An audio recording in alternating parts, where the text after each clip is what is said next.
Iniimbestigahan na ng Department of Justice ang hindi bababa sa 10 isinasangkot ni alias Totoy sa kaso ng mga nawawalang sabungero. Ang Department of Justice pinag-aaralan na ang pagsasailalim kay alias Totoy sa Witness Protection Program. Balitang hatid ni Darlene Kai.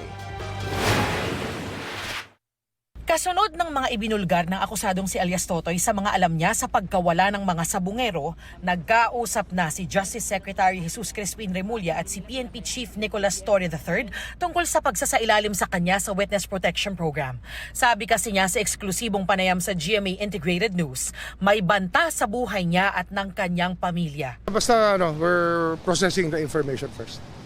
Pero may arrangement na kami ni PNP Chief Torre.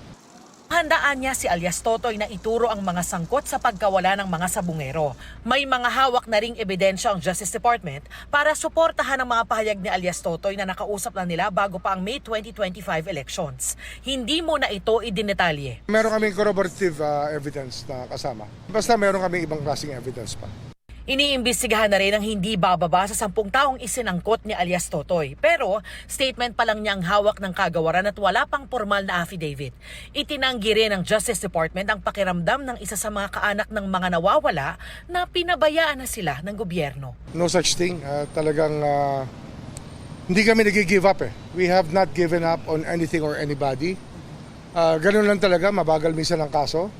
Ito po'y proseso, kinakailangan po may ebidensya na makakalap at ginagawa ho namin ang lahat. At kagaya nga yan, sabi ko nga, nakausap ko na siya bago pa dumating yung eleksyon at na-process na rin namin yung information. Darlene Kai, nagbabalita para sa GMA Integrated News.